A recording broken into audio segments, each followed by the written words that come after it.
12.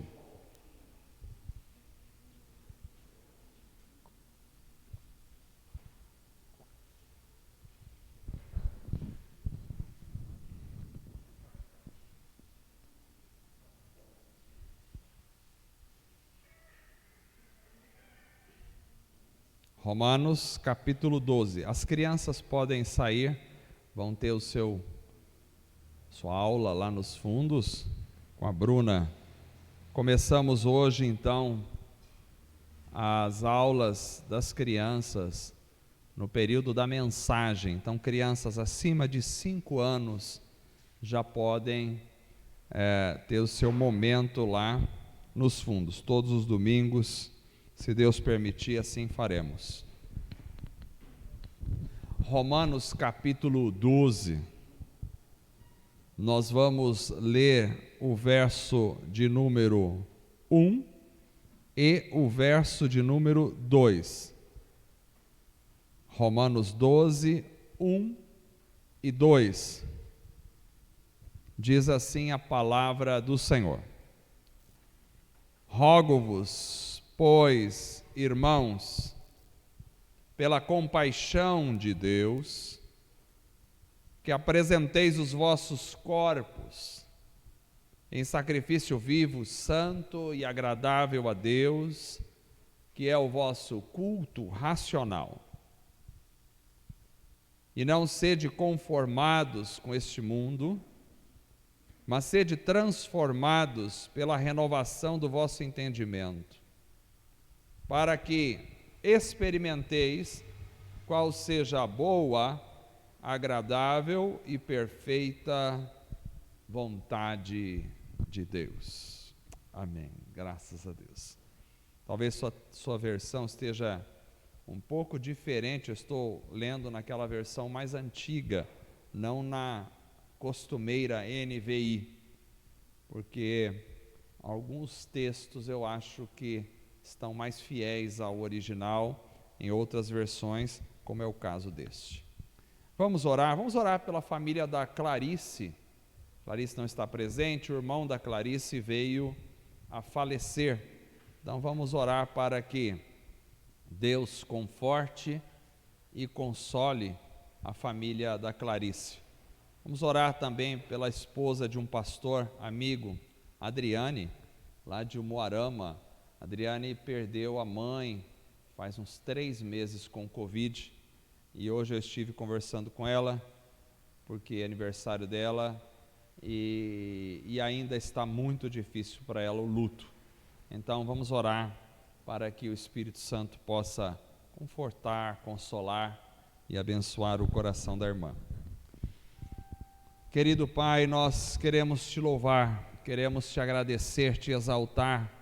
Obrigado porque estamos reunidos esta noite, mais uma vez, em nome de Jesus. Estamos te louvando com alegria, Senhor, esta noite.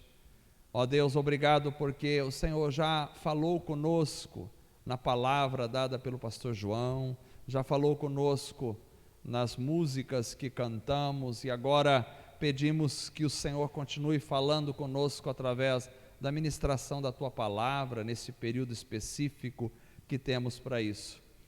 Ó Deus amado, pedimos, Senhor, que o Senhor abençoe a família da Clarice, ó Pai, conforta, consola os corações enlutados, entristecidos, neste momento de dor, de angústia. Estenda as Tuas mãos para consolar, só o Teu Espírito Santo é que pode consolar os corações. Pedimos a Tua bênção também sobre a vida da Adriane, ó Deus, que passa esse momento de luto pela mãe, essa dificuldade, essa angústia, essa dor, essa tristeza profunda na vida, que o Senhor possa fortalecê-la, ajudá-la, consolá-la, confortá-la.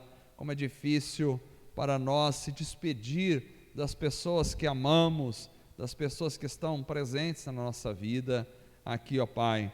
Embora saibamos que vamos nos reunir novamente, mas o momento da despedida, o período da ausência da pessoa é doloroso ao nosso coração. Ó Deus amado, fortalece a vida de cada um que está aqui esta noite, fortalece a vida de cada pessoa que está me assistindo, ó Deus, pela internet, que está ouvindo essa mensagem. Senhor, estenda as tuas mãos, abençoe os demais irmãos que não puderam estar conosco hoje por um motivo ou outro, ó Pai, que tiveram que se ausentar.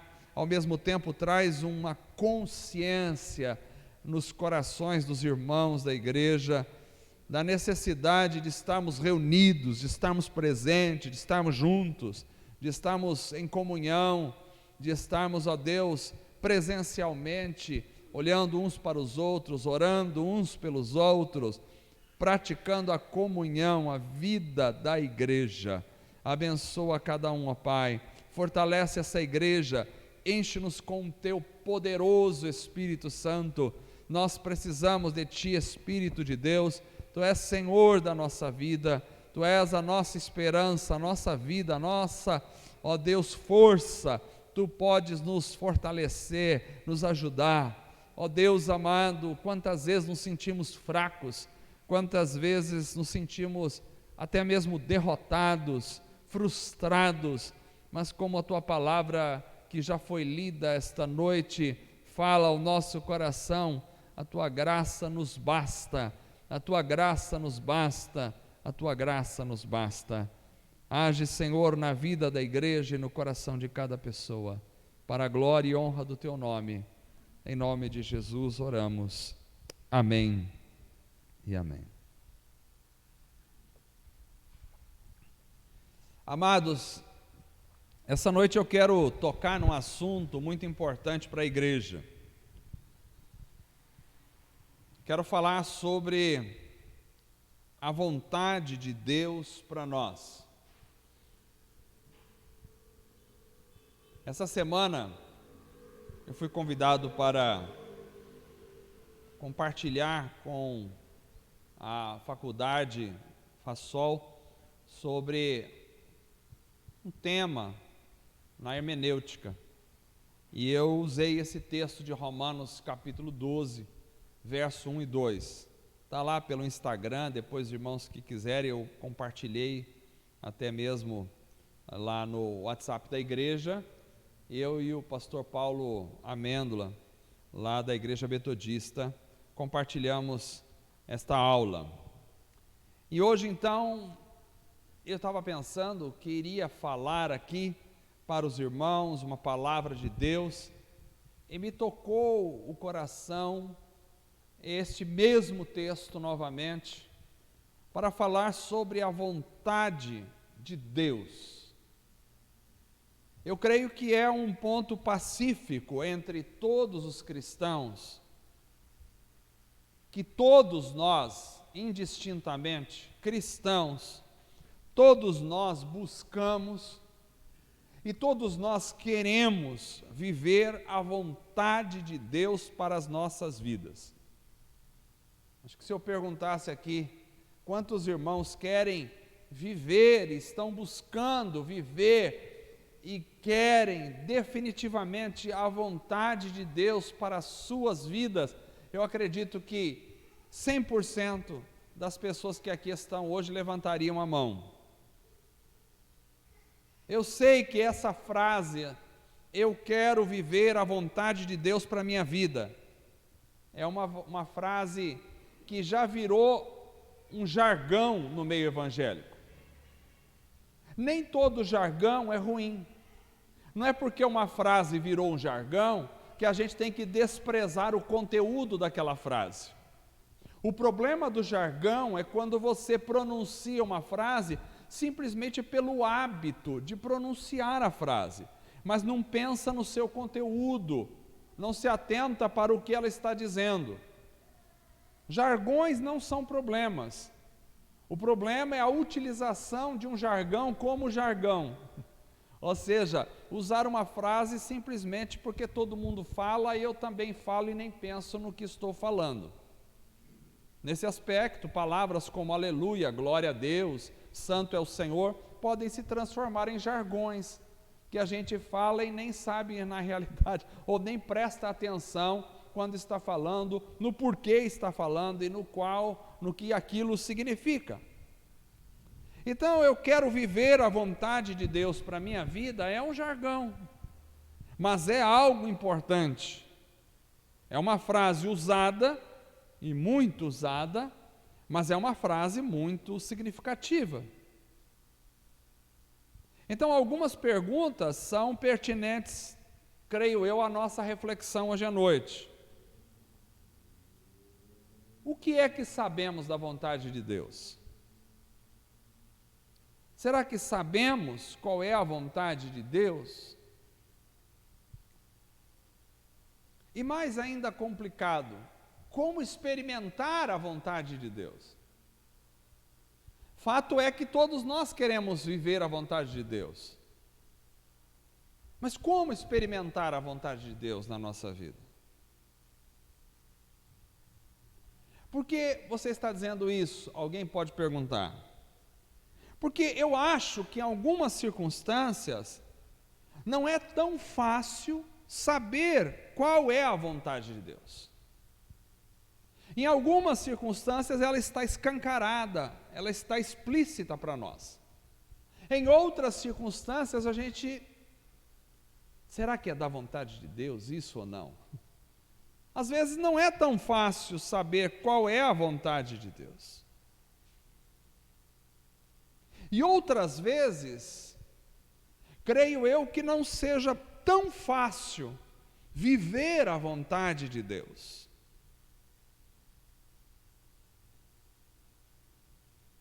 Então eu gostaria de pensar com vocês essa noite sobre como experimentar, como viver a vontade de Deus. E eu quero me basear nesse texto de Romanos capítulo 12, só o verso 1 e o 2. E começo dizendo que para viver a vontade de Deus, é preciso ter convicção sobre a natureza da vontade de Deus. Esse é um ponto básico. Para vivermos a vontade de Deus, nós precisamos ter convicção sobre qual é a natureza dessa vontade de Deus. E isso pode parecer muito óbvio, mas eu creio que a gente precisa se deter um pouquinho aqui sobre este assunto. Você tem convicção sobre a natureza da vontade de Deus? Porque não se pode experimentar a vontade de Deus se não tivermos convicção sobre a sua natureza. Como ela é? O texto que nós lemos no verso 2 diz da natureza da vontade de Deus. Ele diz que a vontade de Deus é boa, é agradável e é perfeita. 3 adjetivos. Ela é boa, ela é agradável e ela é perfeita. Agora, é interessante isso, porque embora todos nós saibamos que a vontade de Deus é boa, agradável e perfeita, nem sempre parece tão fácil para nós pensarmos nisso. Porque simplesmente, algumas vezes, a vontade de Deus não é compatível com a nossa vontade. E aí complica. E é preciso pensar nisso, porque sempre que a gente quer algo para nós, nós achamos que as nossas escolhas são absolutamente, totalmente boas, totalmente agradáveis e o mais perfeito que nós conseguimos pensar. Mas às vezes a vontade de Deus se opõe à nossa vontade. E aí a gente entra em parafuso, porque eu penso que isso é tão bom para mim. Eu penso que isso é tão agradável, que isso é praticamente perfeito. Por que Deus pensa diferente? E aí, quando a vontade de Deus se opõe à nossa vontade, a gente se limita a dizer, bem, Ele sabe o que faz. Porque é difícil dizer, tá, foi diferente do que eu queria, mas continua sendo boa, agradável e perfeita. Se ela é perfeita, não podia ser diferente disso. Então, eu tenho dificuldade e eu acabo dizendo, Deus sabe o que faz. E aí fica uma questão, será que eu continuo pensando que a vontade de Deus é boa, perfeita e agradável? Mesmo quando ela é contrária à minha vontade? Por exemplo, quando a gente ora pedindo uma cura específica para nós ou para alguém, e essa cura não chega, e essa pessoa de repente vem a falecer até, será que eu consigo no final da história dizer, bom, eu orei, nós oramos, a igreja clamou, nós pedimos, e a cura não chegou e a pessoa faleceu, assim é o melhor, porque a vontade de Deus é boa, é perfeita, é agradável. Não é difícil?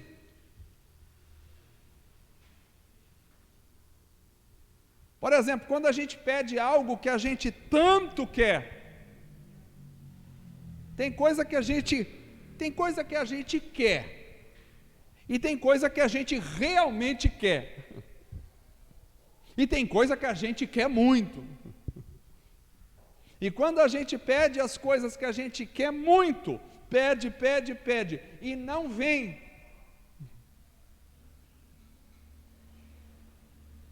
olha aí, o pastor João citou aquele texto em que Paulo queria, ele orou 3 vezes, muito provavelmente ele queria muito que Deus tirasse aquele espinho da carne dele, porque um espinho é algo que incomoda e incomoda muito.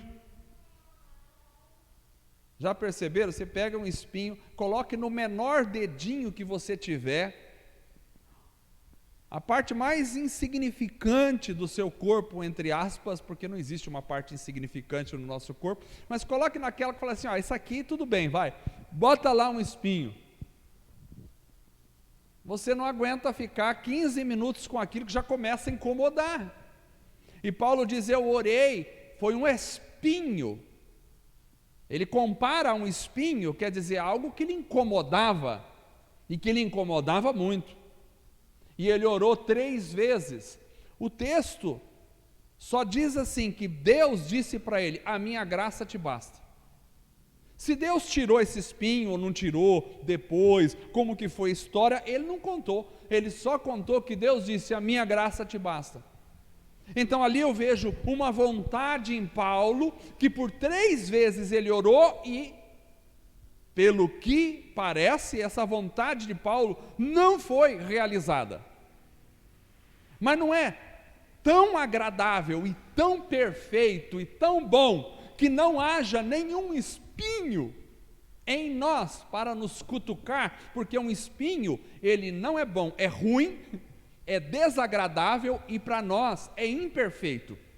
Mas a vontade de Deus era que aquele espinho estivesse em Paulo, e se a vontade de Deus era que aquele espinho estivesse em Paulo, é porque assim era bom, agradável e perfeito. Complicado.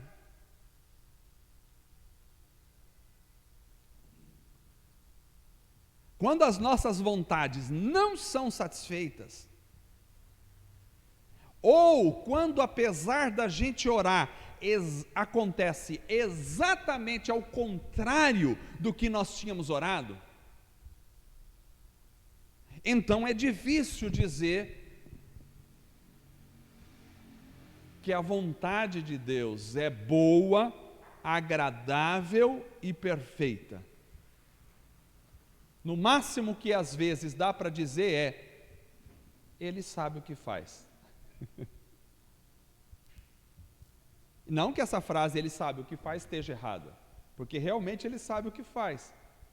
Mas às vezes, e nem sempre, é claro, quando eu uso essa frase, é por causa disso. Mas às vezes, eu uso essa frase porque é o máximo que eu consigo chegar. Eu não consigo dizer, assim é bom, perfeito e agradável, porque é a vontade de Deus. E aí, eu preciso pensar que a minha fé tem que entrar em ação. Ou seja, a nossa fé não é algo que simplesmente a gente expõe como um troféu. Um homem de fé. A nossa fé não é algo que a gente define com palavras, filosofias bonitas e até mesmo versículos bíblicos. A nossa fé não é algo que enfeita o credo das nossas igrejas, não. A fé é algo vivo que precisa agir, que precisa entrar em ação. E aí, ainda que a figueira não floresça, Abacuque 3, 17 e 18. Ainda que a figueira não floresça, nem haja fruto na vide, ainda que decepcione o produto da oliveira, e os campos não produzam mantimento, ainda que as ovelhas da malhada sejam arrebatadas, e nos currais não haja gado, todavia eu me alegrarei no Senhor, exultarei no Deus da minha salvação.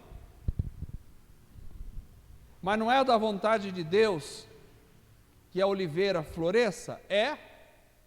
Não é da vontade de Deus que haja mantimento na despensa? É. Mas às vezes não é.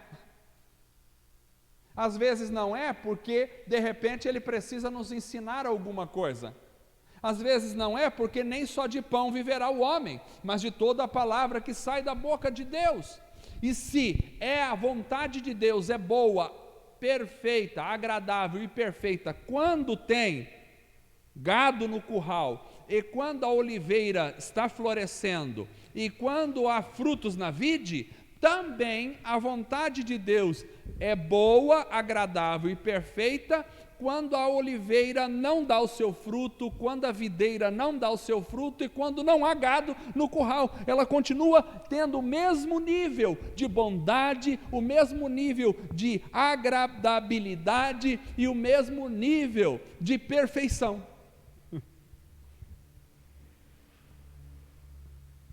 E ele diz, eu me alegrarei. E por que me alegrarei? Se não há gado no curral, se não há mantimento na despensa, por que me alegrarei? Porque a vontade dele é boa, agradável e perfeita, e isso vai contribuir de alguma forma para a minha estruturação, crescimento, purificação, seja o que for.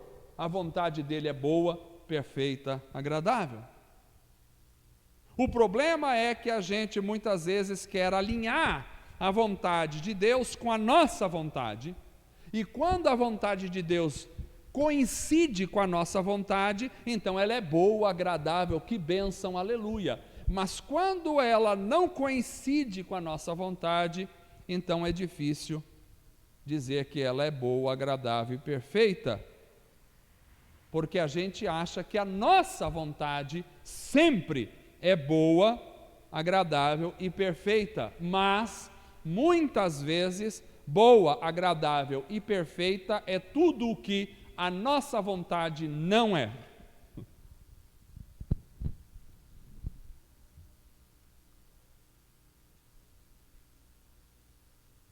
Porque nem tudo aquilo que a gente acha que é bom, e nem tudo aquilo que a gente pensa que é agradável no momento é realmente agradável.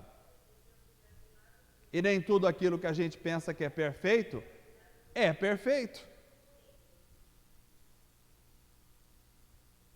Então,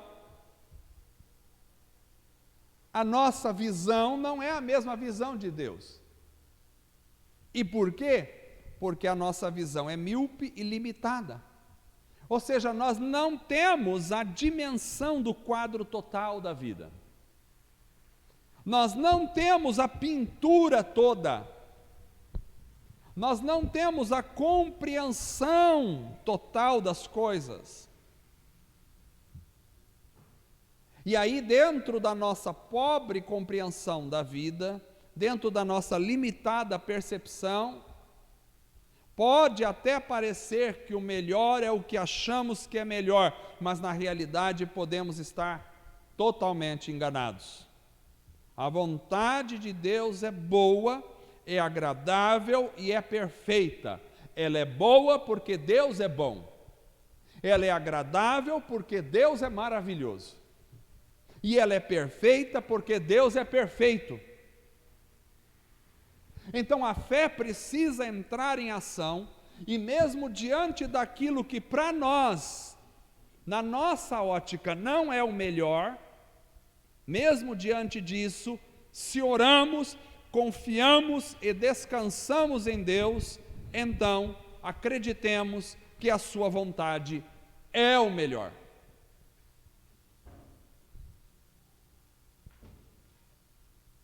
Então, ter convicção sobre a natureza da vontade de Deus é o primeiro passo para poder experimentar ela.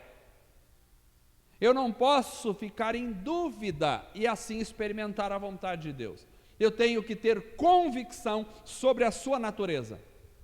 Ela é boa, ela é boa, ela é agradável, ela é perfeita. Enquanto eu tiver dúvidas sobre isso, não há como experimentá-la plenamente na minha vida. Esse é o primeiro passo. Convicção sobre a natureza da vontade de Deus. Em segundo lugar, para experimentar a vontade de Deus, além de estar convicto sobre a natureza da vontade de Deus, eu preciso também corresponder com essa natureza em o meu culto racional a Deus. Corresponder. O verso 1 que lemos vai dizer: rogo-vos, pois, irmãos, pela compaixão de Deus, que apresenteis os vossos corpos em sacrifício vivo, santo e agradável a Deus, que é o vosso culto racional. Interessante, porque aqui há uma comparação com o culto no Antigo Testamento. Há uma referência aqui para o pensamento, e essa referência está no culto no Antigo Testamento, que, como vocês sabem muito bem, o culto no Antigo Testamento constava de sacrifícios de animais. Os animais eram imolados, eram sacrificados. Os animais eram mortos e consumidos totalmente no sacrifício. É claro que tinha vários tipos de sacrifício, mas basicamente o sacrifício consumia o animal. Então não havia espaço para reservas na entrega. Tudo era dedicado, tudo era consagrado, tudo era consumido.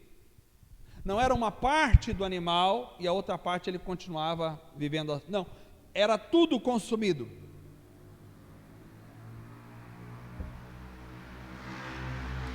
E aí então Paulo faz uma comparação com o sacrifício, o culto no Antigo Testamento, e disse aqui que nós precisamos oferecer, assim como os animais eram oferecidos, nós também somos oferecidos. Precisamos oferecer.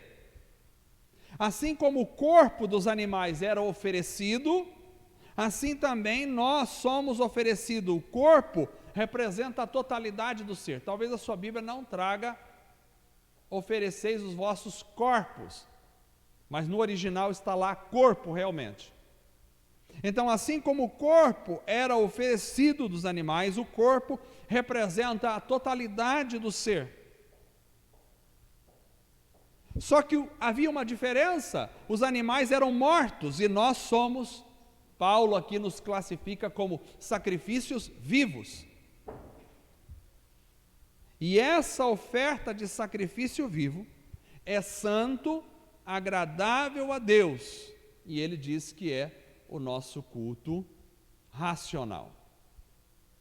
Sacrifício vivo, santo e agradável a Deus. E Paulo vai dizer, e este é o vosso culto racional. Agora vejam que parece haver um paralelo aqui. A vontade de Deus é como? Boa, agradável e perfeita. Mas e o culto, que é o sacrifício? O culto é vivo, santo e agradável. São 3 adjetivos para 3 adjetivos. Então vejam vocês que para experimentar uma vontade boa, agradável e perfeita, precisamos de um sacrifício, um culto vivo, que faz um paralelo com bom, agradável, que faz paralelo com agradável, e santo, que faz paralelo com o perfeito. Então o culto precisa ser vivo, não morto, porque Deus é vida. O culto precisa ser agradável, porque Deus é maravilhoso. E o culto precisa ser santo, porque Deus é perfeito. Então esse culto é a oferta, é a entrega, assim como os animais eram entregues totalmente. Ou seja, quando eu me entrego totalmente, quando eu me consagro a Deus, quando o meu corpo, quando a minha vida pertence a Deus, assim como o animal que era sacrificado pertencia totalmente a Deus naquele momento do sacrifício.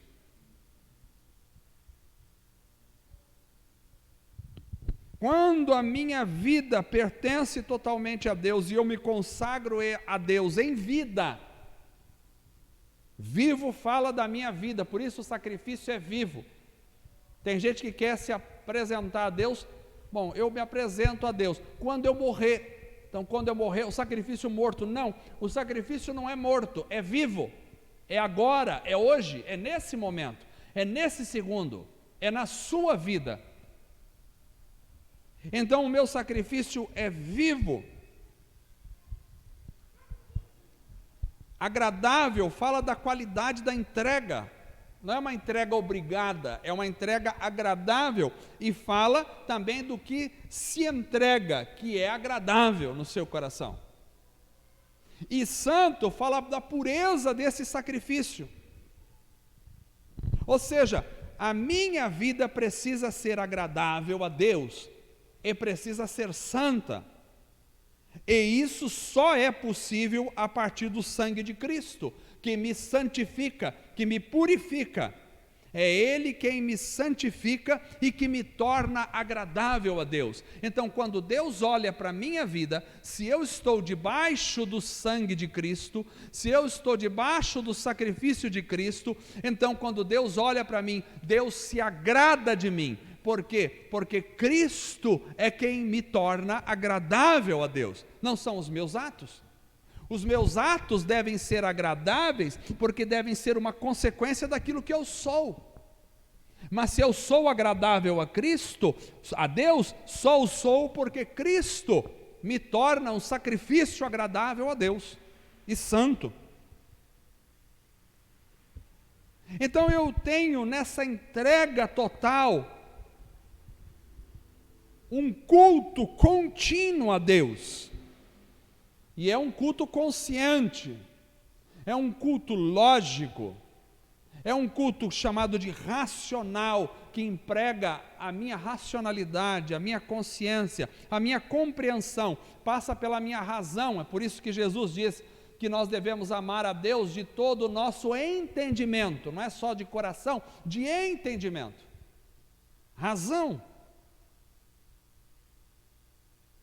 Razão e fé não são contrárias. Quando eu racionalmente decido me entregar a Deus inteiramente, totalmente, em alegria, em santidade, então a minha vida se torna um culto a Deus. E eu estou aí dando passos para experimentar a vontade de Deus. Preste atenção, nós chamamos de culto essa reunião, que também é um culto. A reunião da igreja também é um culto. Mas este não é o único culto. Paulo fala do culto como sendo o sacrifício vivo de cada um de nós. É o nosso culto racional. Então eu tenho o culto da reunião da igreja, que deve ser apenas o resultado do culto que já acontece na minha vida todos os dias, porque a minha dedicação a Deus, a minha entrega a Deus, a minha consagração, a consagração do meu corpo a Deus, da minha mente, é interessante que ele fala corpo, e junto com corpo, ele fala depois, no outro versículo, de mente. Então, os vossos corpos são sacrifícios agradáveis a Deus. Depois, no verso 2, ele vai falar da renovação da vossa mente. Então, mente e corpo estão intimamente ligados no processo de cultuar a Deus. Porque o culto é racional, então mente e corpo. Ou seja, eu não posso entregar o meu corpo ao pecado e a minha mente a Deus. Eu não posso entregar o meu corpo ao mal e a minha mente ao Senhor. Ou seja, quando eu me entrego, quando eu quero fazer da minha vida um sacrifício vivo, ou seja, sacrifício vivo, estou falando de dedicação total, de entrega total, de vida para Ele. Quando eu coloco isso na minha vida e tento viver de forma a agradar o Senhor com a minha vida, então, esse é o meu culto racional.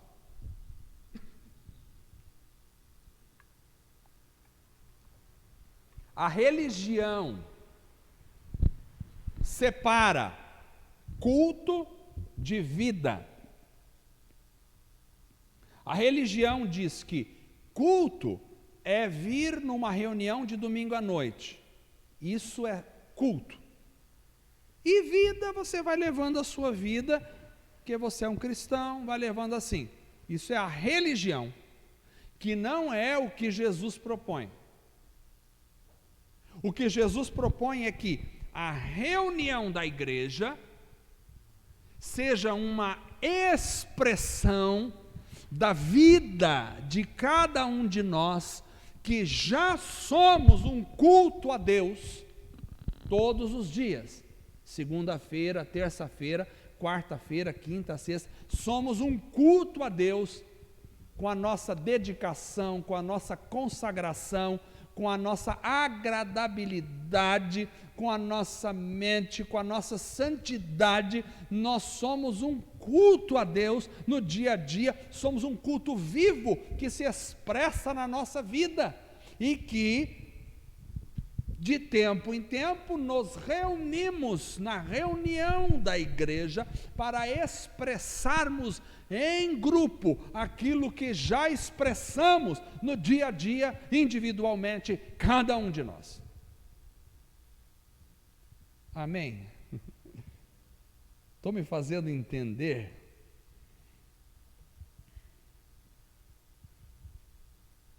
Se a vontade é boa, agradável e perfeita, o culto é vivo, agradável e santo. O que é esse culto? Eu entregue totalmente o meu corpo e a minha mente. Porque aí vem o terceiro e último passo. Vamos ficar só em 3 passos que dá para guardar mais fácil na mente. Para expressar a vontade de Deus, eu tenho que, além de estar convicto sobre a natureza da vontade de Deus, boa, agradável e perfeita, corresponder com essa natureza em meu culto racional a Deus, vivo, agradável e santo, eu preciso também passar constantemente por uma transformação do meu interior, da minha mente. Por isso o verso 2, ele diz: e não sede conformados com este mundo. E aqui nós temos um antagonismo ao presente século, porque essa palavra mundo aí, não é a árvore, não é o cachorro na rua, o gato, o passarinho. Mundo é este presente século. A mente que domina essa realidade da vida das pessoas. Isso é chamado de mundo. Não vos conformeis a este século. Ou seja, não se deixem tomar a forma. Interessante porque ele fala de mente e fala de forma. A mente não tem forma, o cérebro tem forma, a mente não. Mas a mente comanda a forma. Não se deixe tomar a forma desse século. Por quê? Porque é muito fácil tomar a forma desse século. Ela ocorre a partir da nossa mente, a mente leva à forma. Então vai se incutindo na cabeça da pessoa um pensamento, uma filosofia. Não tem aquele ditado que diz de grão em grão a galinha enche o papo? Se é uma coisa que o diabo faz como mente dominante neste mundo, é incutir as coisas gota a gota, não é de uma vez. É a história do sapo que vai ser cozido, vai morrer cozido a partir da água fria, que vai se tornando morna, que vai se tornando quente, que vai se tornando escaldante. Quando ele percebe, já está cozido. Então, gota a gota, vai se inserindo. Há uma mente pensante, que na filosofia mundial, que neste século, está incutindo gota a gota, pacientemente, pedaços e mais pedaços que vão se ajuntando e vai formando uma mente nas pessoas, aversas a Deus. Esses dias atrás, um tempo atrás, eu conversava com um tio meu que sempre foi muito evangelizador e que ganhava muitas pessoas para Jesus. E ele me dizia: eu não sei o que acontece, mas hoje eu não tenho a mesma facilidade de evangelizar as pessoas. Eu não consigo conversar com os vizinhos. Você chega para conversar e parece que está a porta fechada. E não é só ele que me fala isso, mas muitas outras pessoas já têm me falado isso. Eu não consigo mais fazer uma evangelização. Já perceberam que é difícil hoje em dia fazer uma evangelização? Você chega para falar de Deus para as pessoas, primeiro as pessoas já estão saturadas do que elas sabem sobre Deus, que não tem nada a ver com o nosso Deus, mas que elas já acham que é Deus. Então quando você fala a palavra Deus, elas já ligam aquilo que elas já conhecem, e você já perdeu a pessoa. Há uma estratégia maligna que vai montando na vida das pessoas, chega a tal ponto que a igreja não consegue mais evangelizar como antigamente. Você tinha hoje um convertido, daqui a pouco você tinha 10, você tinha 20, você tinha 30 convertidos e pessoas. Hoje em dia não é assim. Por quê? Porque esse mundo tomou uma forma, criou-se uma barreira, criou-se uma casca, uma proteção maligna que não deixa as pessoas enxergarem mais. Então é muito fácil tomar a forma deste mundo, porque a gente é bombardeado, e a gente é bombardeado de inúmeras formas que a gente nem imagina. a gente é bombardeado pelas pessoas que conversam com a gente na rua, a gente é bombardeado pelas imagens que a gente vê na rua, a gente é bombardeado pelas mídias, a gente é bombardeado pelo pensamento e assim por diante. Então, é muito fácil tomar a forma deste mundo. Vai se incutindo na mente uma forma de pensar, uma forma de encarar as coisas, uma forma de reagir, uma filosofia de vida para se pensar, e aí você molda a pessoa ao molde deste mundo.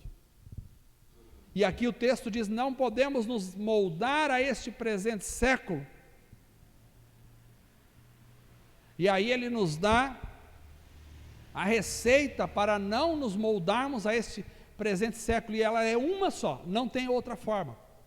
Para não nos moldarmos por este presente século, nós temos que nos deixar transformar novamente, transformar pela renovação do nosso entendimento. Essa é a única maneira de não termos a forma deste século, é partir para a transformação da mente. Ou seja, a nossa mente precisa ser transformada. Transformada pelo quê? Transformada pelo poder do Espírito Santo agindo em nós. E transformada pela palavra de Deus entrando no nosso coração. Então a palavra de Deus, em conjunto com a ação do Espírito Santo, vai transformando a nossa mente. Crente não pode viver sem estar em contato com a palavra de Deus, porque as influências de fora vão entrando e vão formatando a mente segundo a este mundo. Tem que estar em contato com a palavra. Não estou falando que você tem que ficar lendo 24 horas por dia, não é isso. Não estou falando que você tem que ler 10 capítulos por dia, não é essa religiosidade. Você leia o quanto você puder ler, mas você precisa estar meditando nessa palavra e deixando essa palavra entrar no teu coração, porque a palavra de Deus vai entrando e vai mudando a nossa forma de pensar, e precisamos urgentemente disso. E não só a palavra de Deus, crente não pode ficar sem ouvir pregação da palavra. Mas tome cuidado, porque o presente século é muito astuto. Ele moldou pregações em nome de Deus, com versículos bíblicos, com nome de pastores e de igreja, mas que na essência não tem nada a ver com Deus. Fala em Deus, mas não tem nada a ver com Deus. Usa nome de Deus, mas não tem nada a ver com Deus. E aí você acha que não, então eu tenho que ouvir mensagem na internet 24 horas por dia. Aí você pega e vem uma série de coisas que não tem nada a ver com Deus. Mas não é pastor? É. Mas não está a igreja lotada? Sim, mas não tem nada a ver com Deus. E aí pega, traz aquilo para dentro, e da mesma forma vai se moldando a este mundo, porque este século é tão astuto que ele usa a palavra de Deus para moldar a pessoa segundo esse século. Então, nós temos hoje, por exemplo, uma grande parcela de crentes, entre aspas, que nada mais são do que pessoas absolutamente materialistas, que se envolvem com Deus no toma lá da cá, e tudo o que elas querem é a prosperidade financeira. Isso não tem nada a ver com Deus, mas leva o nome de Deus, e da mesma forma está se moldando a este século. Então não pensem que moldar-se a esse século é se transformar em um marginal, em um bandido, em um estuprador, em alguém, um ateu, um bruxo. Isso também faz parte, mas não é isso o principal problema.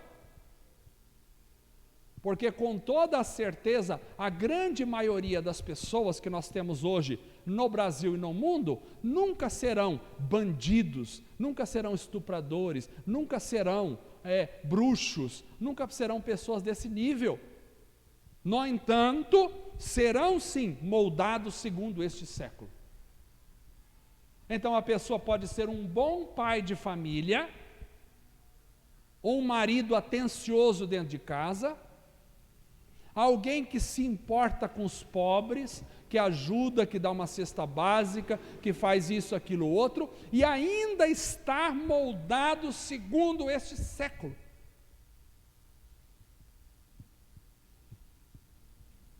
Para não ser moldado segundo esse século, eu preciso ser transformado segundo a palavra, mas a pregação tem que ser a pregação verdadeira da palavra. Antigamente, a afronta contra a igreja estava no terreiro de Umbanda, vamos dizer assim. Estava nos países comunistas. Hoje em dia, a maior afronta contra a igreja está dentro da própria igreja, entre aspas.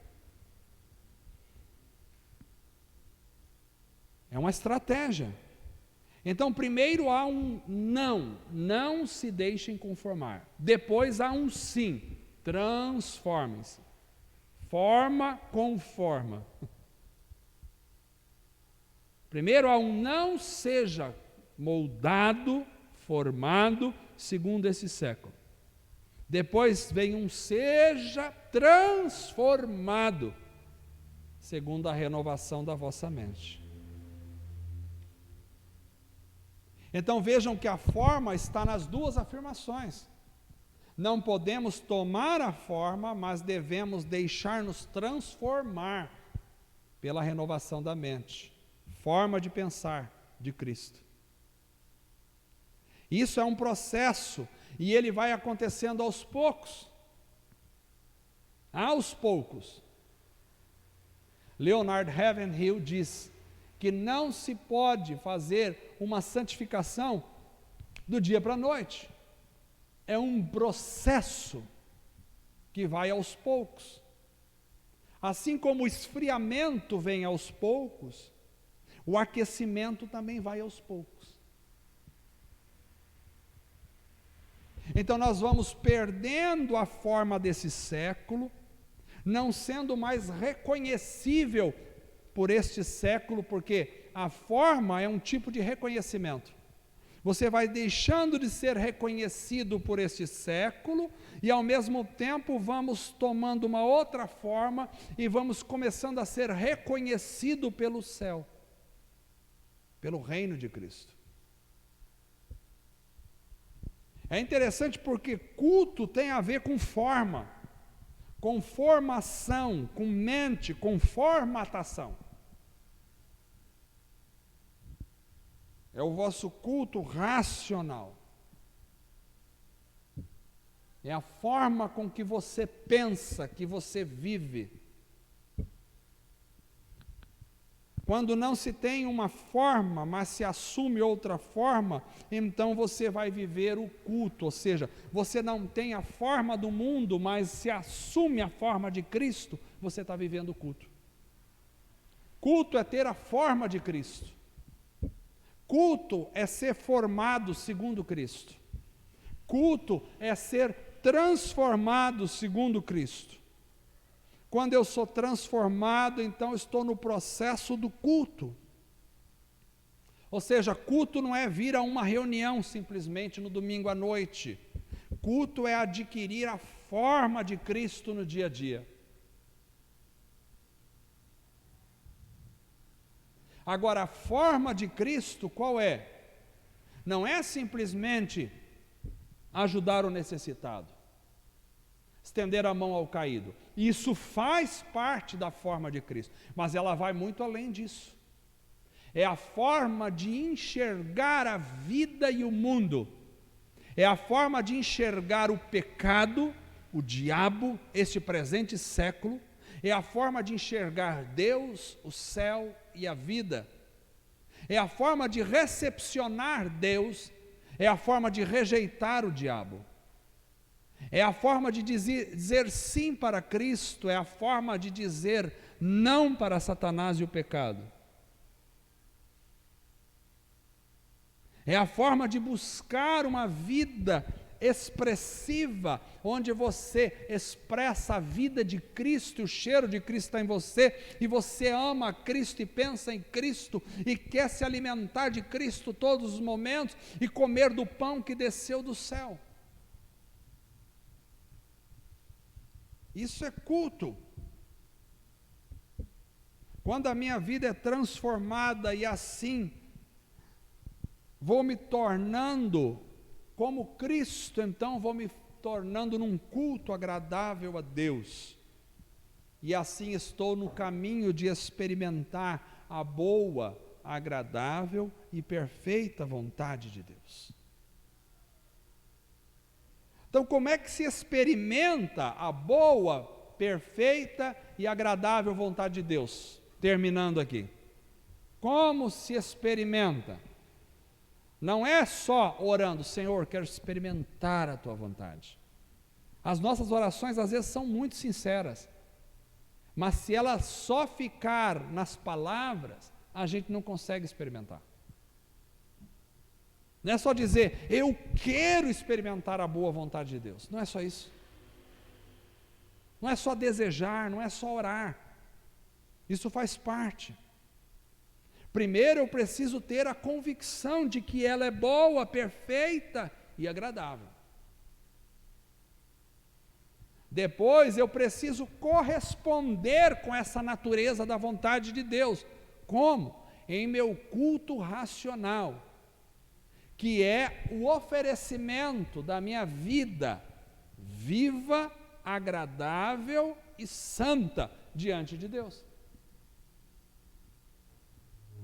E depois é se deixando transformar todos os dias com a mente de Cristo. Amém? Paulo diz aos irmãos, vós tendes a mente de Cristo. A mente de Cristo. O que é a mente de Cristo? É a forma de Cristo enxergar a vida. É a forma de Cristo pensar.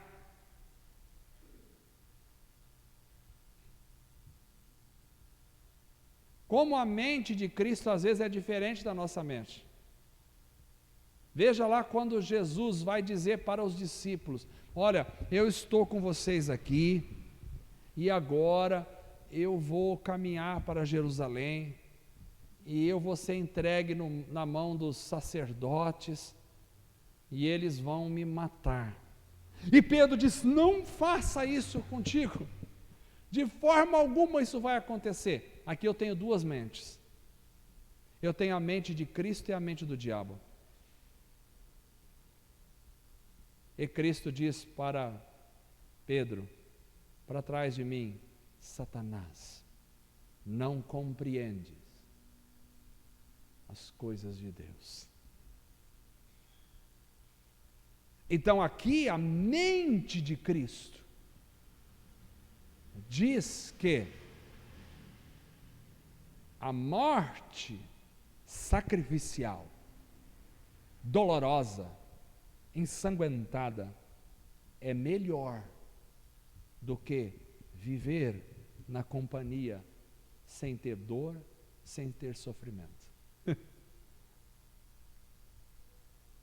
Qualquer um com a mente natural dizia assim, se perguntasse para vocês, o que vocês acham que é melhor?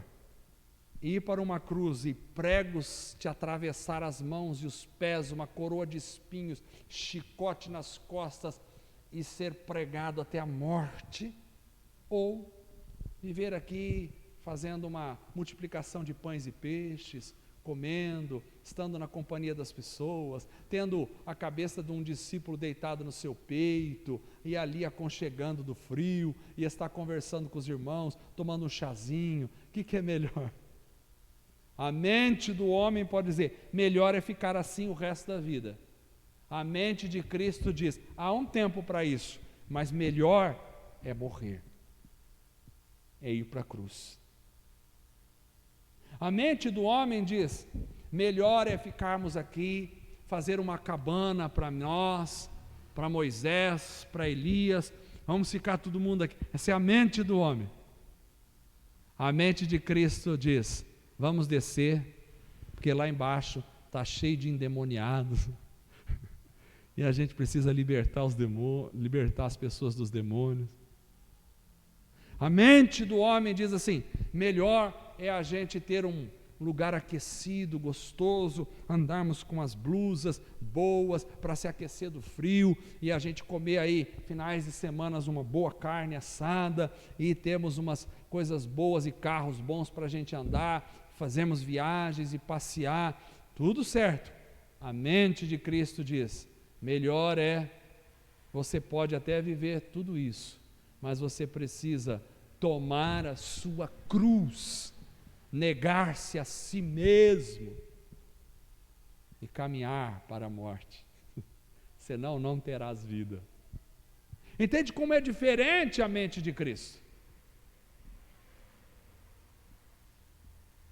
A mente do homem pode até dizer assim: melhor é a gente compartilhar pães e pães e pães e pães e matar a fome de todo mundo. A mente de Cristo é assim: já multipliquei 2 vezes, não vou multiplicar mais. Vocês vêm até mim só por causa do pão. Trabalhai pelo pão que não perece. A mente de Cristo é diferente da mente do homem. Quando a gente acha que a gente acertou, a gente errou. Quando os discípulos falam: mas fica aqui, eles: já estou indo. Quando os discípulos falam: não vai, já fui. Preciso ir.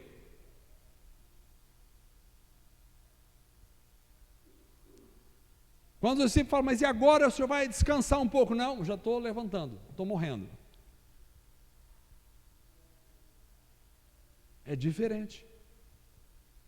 Então, ter a mente de Cristo é tão complexo que às vezes os discípulos tinham até medo de perguntar para Jesus alguma coisa, porque era muito diferente da mente deles. Eles foram entendendo isso depois, e o Espírito foi trabalhando neles de tal ponto que depois que desceu o Espírito Santo, e aí então começaram a ter mais profundamente a mente do Senhor. Mas mesmo assim, Paulo ainda disse: agora nós vamos, então tá, a mente de Cristo é pregar, então vamos pregar em todo lugar. O Espírito dizia: aqui não, pode parar, não prega, vai para outro lugar. A mente de Cristo é diferente da mente do homem. Precisa ser transformado. Aquilo que é lógico às vezes para o homem, não é aquilo que Cristo quer. Aquilo que a gente acha: então não, então eu aprendi, a religião diz assim, faz assim, assim, assim, beleza. Jesus disse: não é assim não.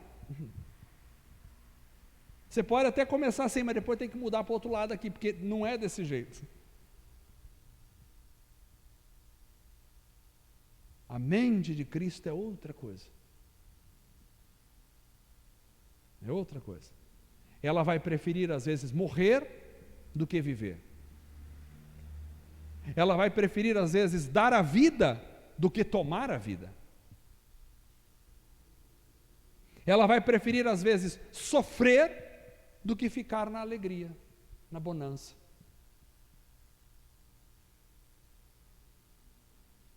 Ela vai preferir às vezes tomar um tapa no rosto do que dar um tapa no rosto. A mente de Cristo é diferente. Vós tendes a mente de Cristo. É inexplicável do ponto de vista humano. Está muito acima. Quando você acha que é para cá, é para lá. Está muito acima. Quando a gente se acostuma com algumas coisas, já não é mais aquilo. Está muito acima. Por isso a vontade de Deus é boa, é agradável e é perfeita. Porque a mente de Cristo é boa, é agradável e é perfeita. Mas a mente do homem às vezes é ruim, é desagradável e é imperfeita. Para experimentar a vontade de Deus, eu tenho que me adequar, eu tenho que ser transformado, eu tenho que clamar para que a minha mente seja boa, agradável e perfeita diante de Deus. Para que o meu culto seja vivo, agradável e santo diante do Senhor. Que Deus abençoe os irmãos em nome de Jesus. Vamos orar. Vamos ficar em pé.